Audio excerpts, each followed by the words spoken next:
South ఇండియాలోనే అతి తక్కువ ధరలకి రత్నాలనందించే ఏకైక సంస్థ 6JVR. నమస్తే, నేను Keshav. Welcome to Suman TV. ఆంధ్రప్రదేశ్లో కొత్త ప్రభుత్వం కొలువు తీరింది, కొత్త శాసనసభ కొలువు తీరింది. దాదాపుగా శాసనసభ సభ్యులందరూ కూడా ఇవాళ ప్రమాణ స్వీకారాలు చేశారు. కొత్త ప్రభుత్వ బాధ్యతలు చేపట్టిన వెంటనే ముఖ్యమంత్రి చంద్రబాబు నాయుడు 2 ప్రాధాన్యత అంశాలను ప్రకటించారు. ఏ అంటే అమరావతి, పి అంటే పోలవరం అని మొదటి విడతగా పోలవరం సందర్శించారు. అలానే రెండో విడతగా అమరావతిని సందర్శించారు. సో ఇప్పుడు అమరావతి పరిసర ప్రాంతాల్లో అభివృద్ధికి సంబంధించి, రాజధాని నిర్మాణానికి సంబంధించి ఏ విధంగా చర్యలు తీసుకునేటువంటి అవకాశం ఉంది. మరోవైపు ఈరోజు కొలువు తీరినటువంటి అసెంబ్లీలో కొన్ని ఆసక్తికరమైనటువంటి సంఘటనలు కూడా చేసుకున్నాయి. ఇటు వాళ్ళు అటయ్యారు, అటు వాళ్ళు ఇటయ్యారు.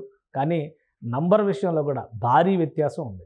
సో ఏ విధంగా సభ జరిగేటువంటి అవకాశం ఉంటుంది, ఈ అంశాలను విశ్లేషిద్దాం. మనతో పాటు అమరావతి బహుజన జేఏసీ నాయకులు పోతుల బాలకోటయ్య గారు ఉన్నారు. బాలకోటయ్య గారు నమస్కారం.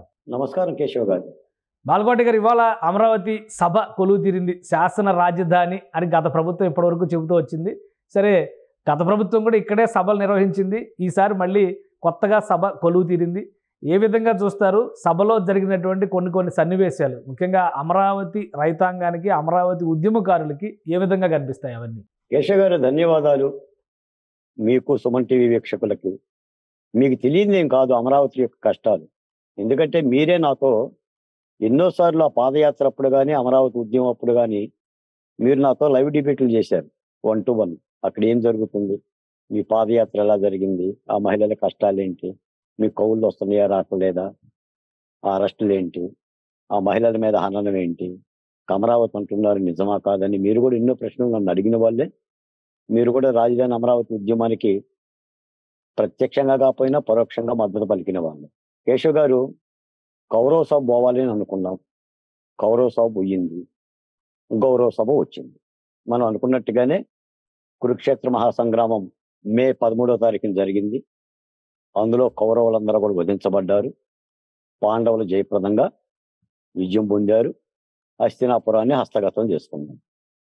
అంటే పాండవులు రాజ్యానికి వచ్చారు. అది చంద్రబాబు నాయుడు గారు కానీ, చంద్రబాబు నాయుడు తాలూకా కూటమి పార్టీలు కానీ ఒక మంచి విజయాన్ని, ఊహించని విజయాన్ని. జగన్మోహన్ రెడ్డి గారికి అయితే కళ్ళు బైర్లుగా బొమ్మ కనిపించింది. నేను వైనాట్ 175, వైనాట్ 151 అన్న జగన్మోహన్ రెడ్డి గారు, లేదా తల మీద చేయి పెట్టేసి ఏం బీక్కుంటారు బీక్కోమన్నోళ్ళు, చొక్కాలు మడతాయండి, లుంగీలు మడతాయండి, లేదా మా కార్యకర్తలకు బీపీలు వస్తాయని చాలా ఆశ పెట్టుకున్నాడు ఆయన. మళ్ళీ నేను ముఖ్యమంత్రిని అవుతాననే ఉద్దేశం చేతే ఋషికొండలో 500 కోట్ల రూపాయల విల్లా కట్టుకున్నాడు. ఒక రాజ్యసౌధి, మాయామహల్, జగన్మహల్ కట్టుకున్నాడు. అంటే అంత విశ్వాసంగా ఉన్నాడు. ఆ విశ్వాసం కాస్త తలకిందులు అవుతే ఆయనకి తిరిగి కుదేలైపోయింది. ఇప్పుడు మీరు ఏమన్నారంటే శాసనసభలో అటు సంఖ్య ఇటు అయింది, ఇటు సంఖ్య అటు అయింది అని మీరు ఒక మాట అన్నారు. ఈ సందర్భంగా మీకు ఒక చిన్న కథ చెప్తా. గయాలి గంగమ్మ అని ఒక గంగమ్మ ఉందంట. ఆమె గయ్యాలి. మంగమ్మ అని ఒక ఆమె ఉందంట. ఆమె చాలా మంచి ఆమె. వీళ్ళిద్దరూ ఒక ఊర్లోనే ఉండేవాళ్ళు. గయ్యాలి గంగమ్మ నెత్తిన 2 ఎంట్రుకలు ఉండేవి, మంగమ్మ నెత్తిన 1 వెంట్రుక ఉండేది. తనకు 2 ఎంట్రుకలు ఉండేవి అని చెప్పేసి అని ఈ మంగమ్మని పదే తోలనాడి, నీకు 1 ఎంట్రుకే ఉంది అని చెప్పేసాను. పాపం ఆ క్షోభ భరాయించలేక గంగానది దగ్గరికి వెళ్ళి మంగమ్మ గంగానదిలో మునిగింది.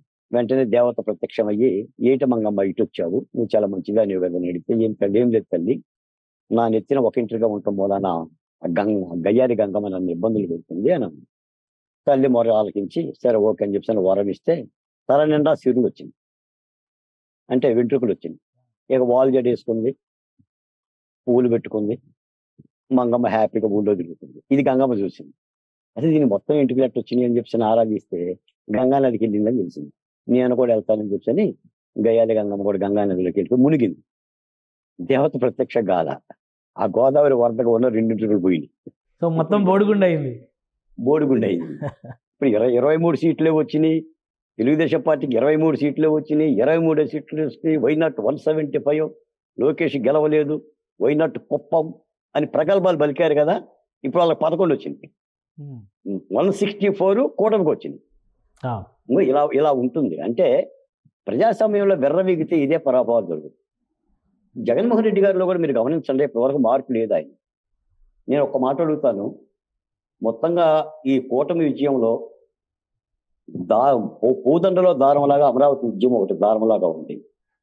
కూటమి పార్టీలు కనకాంబరాలు మల్లెపూలు చేమంతుల్లాగా పైన దండలా కనిపిస్తే పవన్ కళ్యాణ్ గారి శ్రమ కానీ చంద్రబాబు నాయుడు గారి శ్రమ కానీ భారతీయ జనతా పార్టీ శ్రమ కానీ కనిపిస్తే పూదండలో దారంలాగా ఆ మహిళలు పడ్డ ఆవేదన దాదాపు 1631 రోజులు జరిగిన ఉద్యమ ప్రభావం కూడా ఉంది. ఇది అందరూ అంగీకరించేది.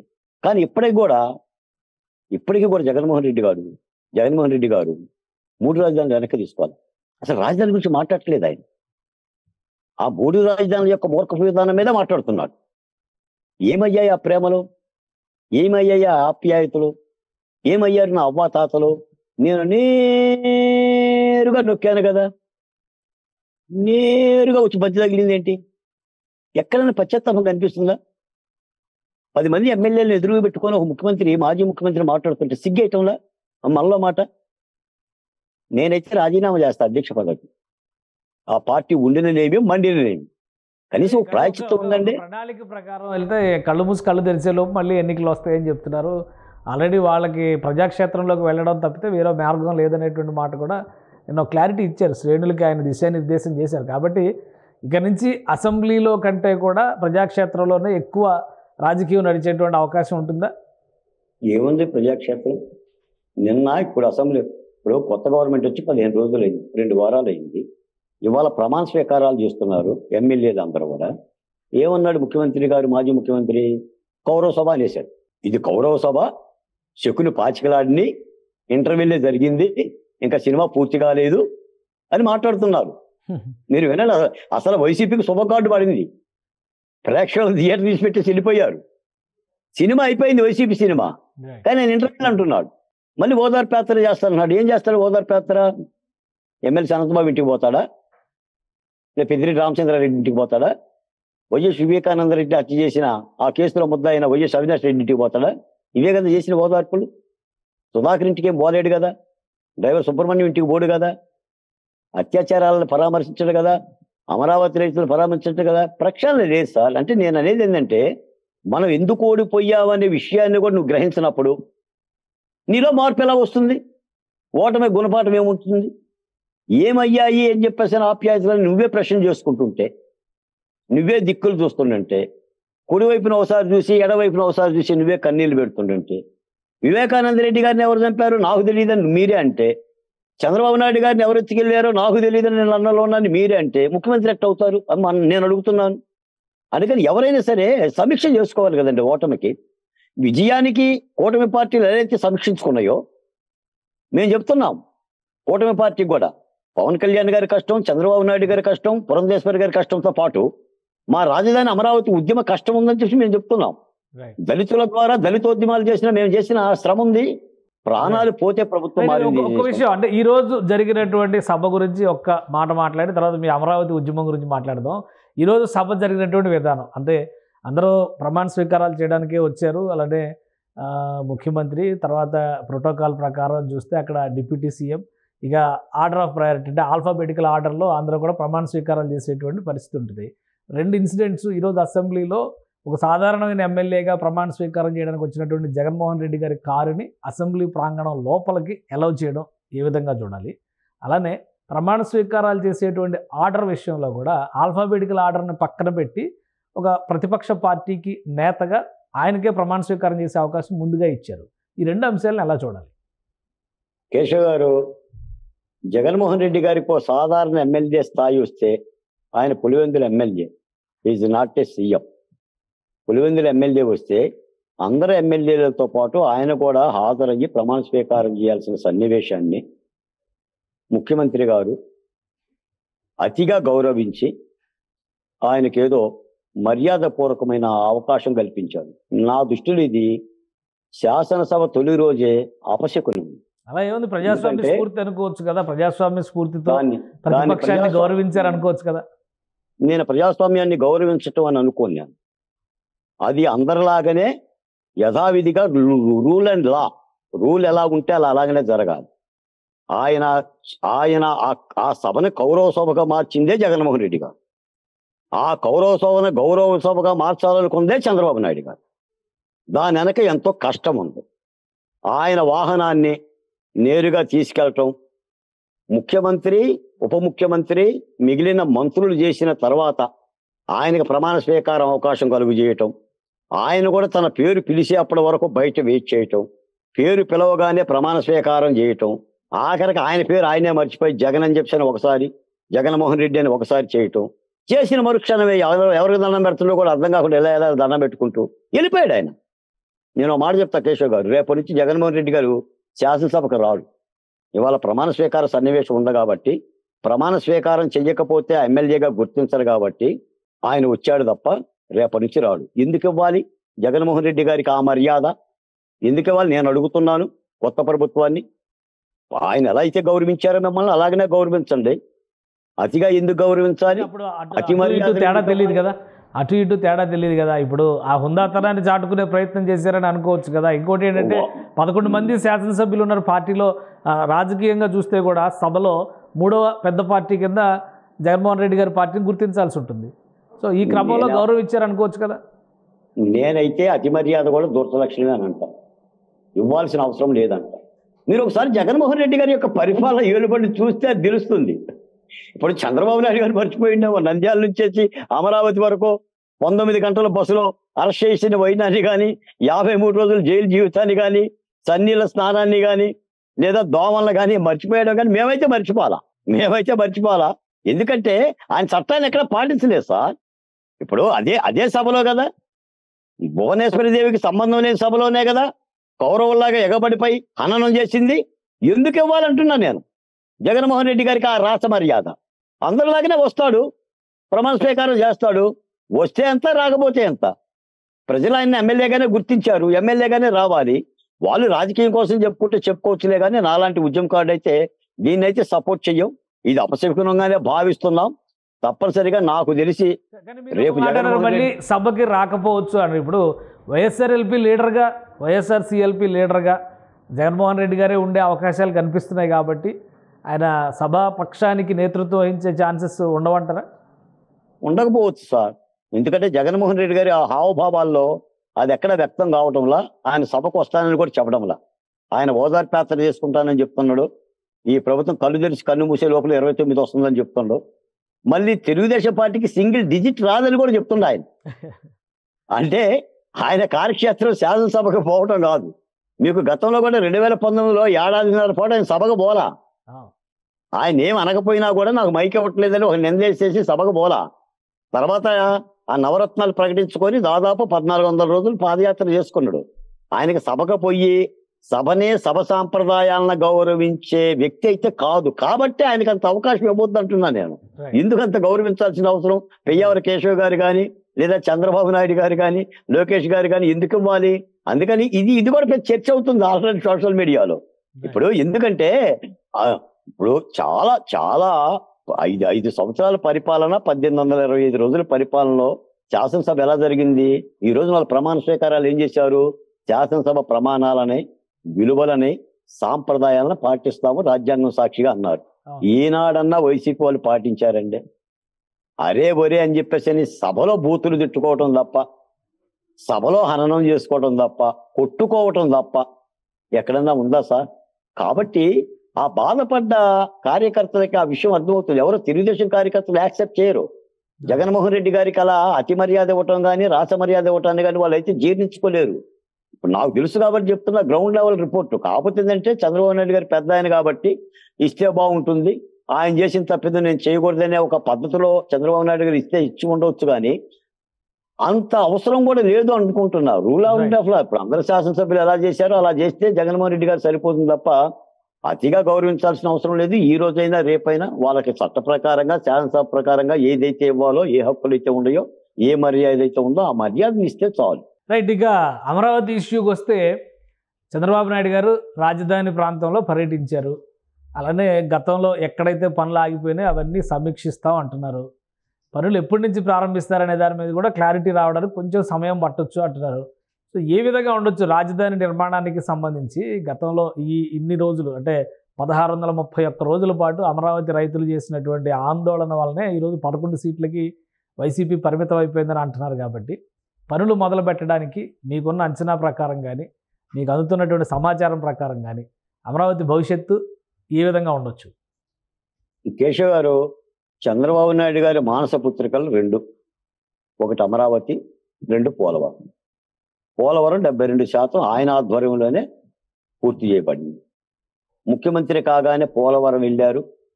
అక్కడ ధ్వంసమైన డయాఫ్రమ్ వాల్ను చూశాడు, అధికారులతో సమీక్ష చేశాడు, కళ్ళంట నీళ్లు పెట్టాడు.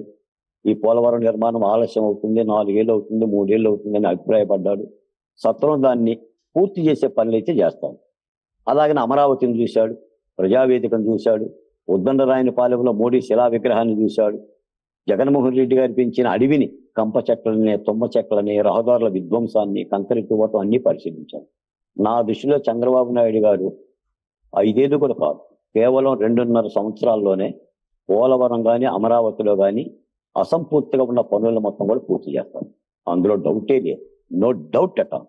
కాకపోతే నేను కోరుకునేది ఏంటంటే, మన ఇటీవల చంద్రబాబు నాయుడు గారికి కూడా నేను రిక్వెస్ట్ చేసింది ఏంటంటే, మళ్ళీ భవిష్యత్తులో ఇంకో ముఖ్యమంత్రి వచ్చి, జగన్మోహన్ రెడ్డి కాకపోతే జగన్మోహన్ రెడ్డి లాంటి ఇంకోటి వచ్చి మళ్ళీ అమరావతిని ఎత్తుకొని ఈ సందులో పెడతా, ఈ గుందులో పెడతా, నా సంఖలో పెట్టుకుని తీసుకెళ్తా, లేదా జేబులో పెట్టుకుంటాను కంటే వీలు పడిన విధంగా శాసనాల ద్వారా, కేంద్ర ప్రభుత్వ చట్టాల ద్వారా పకడ్బందీగా న్యాయం చేయాలి. అమరావతి జోలికి ఎవరికి వచ్చినా సరే ప్రజాక్షేత్రం తీర్పు వరకు కాదు, చట్టాలే ఉపేక్షించకూడదు. ఆ విధమైన కట్టడి తీయాలి. ఎందుకంటే శాసనాల ద్వారా నిర్మితమయ్యి, సిఆర్డిఏ చట్టాల ద్వారా నిర్మితమైన రాజధానిని జగన్మోహన్ రెడ్డి గారు ధ్వంసం చేశారు. దానికి కమరావతి అని పేరు పెట్టాడు. ఈ నిందని చంద్రబాబు నాయుడు గారు పోగొట్టాడు. అది కమరావతి కాదు, అందరి అమరావతి అనే ఒక భావాన్ని క్రియేట్ చేయాలంటే అక్కడ పనిచేసిన దళితుల్ని గౌరవించాలి, ఆ ఉద్యమంలో పనిచేసిన బాలకోట లాంటి దళితుల్ని, ఇతర దళితుల్ని గౌరవించాలి. ఎస్సీలని, ఎస్టీలని, బీసీలని మేము ఎంత భూములు ఇచ్చాము, 34% మేము భూములు ఇచ్చామని అరిచాం. ఇది అమరావతి కమరావతి కాదు, భ్రమరావతి కాదు, ఇది ఆంధ్రుల రాజధాని అని మేము వగచి ఏడ్చి ఉద్యమాలు చేశాం. ఈ భావాన్ని చేయాలి. ఎందుకంటే ఎప్పటికీ కూడా చాలా మంది కూడా అమరావతి అంటే 1,00,000 కోట్లు కావాలి, 2 లక్షల కోట్లు కావాలి, అక్కడ కమ్మోరే ఉన్నారని ఇంకా మాట్లాడుతున్న వాళ్ళు ఉన్నారు. ముందేంటంటే ఈ భావాన్ని కనుక తొలగదీయాలి. జగన్మోహన్ రెడ్డి గారు కూడా ఎప్పటికి కూడా నేను అన్నట్టుగా ఇంకా ఆయన అమరావతికి కట్టుబడి లేదు. రాష్ట్రానికి ఒక రాజధాని చాలు, అది అమరావతి అని చెప్పి అనటం లేదు. ఇంకా ఆయన 3 రాజధానుల భంగిమలోనే ఉన్నట్టున్నాడు. కాబట్టి చంద్రబాబు నాయుడు గారు మొట్టమొదటి చేయాల్సిన మొట్టమొదటి పని అంటే అమరావతి నిర్మాణంతో పాటు అమరావతి మీద పడ్డ ఈ ముద్ర, ఈ కుల ముద్రని రూపుమాపే విధంగా ఇతర సామాజిక వర్గాలకి పరిపాలనలో భాగం కలుగుతుంది. అది ఎమ్మెల్సీలుగా ఇస్తారా, ఇతర పరిపాలన పద్ధతులు ఇస్తారనేది కానీ చూడాలి. ఎందుకంటే ఆ ప్రక్రియ జరగాలి. మీరు గమనించారు, జగన్మోహన్ రెడ్డి గారు అమరావతి నిర్మాణాలకు సంబంధించి మంత్రి నారాయణ గారు చేసినటువంటి కామెంట్ కూడా ఆర్థికపరమైనటువంటి అంశాలు ఇందులో ముడిపడి ఉన్నాయి. గత ఎస్టిమేషన్స్, గత ఇచ్చినటువంటి టెండర్స్, ఇవన్నీ కూడా కంపెనీలు కూడా మార్చాల్సినటువంటి పరిస్థితి ఉంది. ఈ ప్రక్రియ అంతా చేయడానికి మళ్ళీ ఒక 6 నెలల నుంచి ఏడాది సమయం పట్టే అవకాశం ఉంటుందా? తప్పనిసరిగా ఉంటుందిగా కేశవ్ గారు. ఎందుకంటే కాంట్రాక్టర్ మొత్తం ఎల్లగొట్టిండు ఆయన, అసలు భయపెట్టిండు, వెళ్ళిపోయారండి. మన ఎవరో ఒక మంత్రి ఉన్నాడు, ఒక దేశ మంత్రి, వాళ్ళు ఆల్రెడీ వర్క్ స్టార్ట్ చేశారు, వాళ్ళకి డబ్బులు కూడా ఇవ్వకుండా ఎల్లగొట్టారు. తర్వాత 36 జీవోల ద్వారా కేంద్ర రాష్ట్ర ప్రభుత్వ రంగ సంస్థలకే భూములు కేటాయిస్తే వాళ్ళని ఎల్లగొట్టాడు. వెర్రిపాలెం దగ్గర నుంచి అమరావతికి 2,600 కోట్ల రూపాయలతో రైల్వే లైను, మంజూరైన రైల్వే లైన్ కూడా రద్దు చేశాడు. తర్వాత విజయవాడలో పెట్టిన కృష్ణారివర్ బోర్డుని ఎత్తుకుపోయాడు, తెలుగు అకాడమీని ఎత్తుకుపోయాడు, ఉర్దూ అకాడమీని ఎత్తుకుపోయాడు, ఎస్బీఐ ప్రధాన కార్యాలయాన్ని ఎత్తుకుపోయాడు, సంస్థలను ఎత్తుకుపోయాడు, సిబిఐ డైరెక్టరు సంబంధించిన కార్యాలయాన్ని కూడా ఎత్తుకుపోయాడు. మరి వీటన్నింటిని కూడా రప్పించగలగాలి. అవి రాజధానిలోనే ఉండాలి.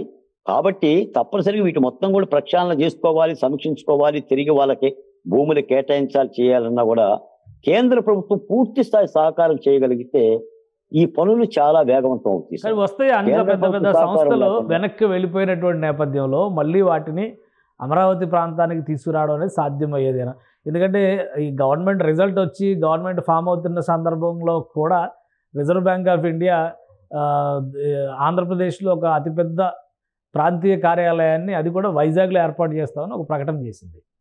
సో ఇటువంటి వాటిని వెనక్కి తీసుకురావడం, అమరావతికి గతంలో ఎలాట్ అయినటువంటి కేంద్ర ప్రభుత్వ లేదా కేంద్ర రంగ సంస్థలకు సంబంధించినటువంటి వ్యవస్థల్ని తేవడానికి ఎంతవరకు అవకాశం ఉంది?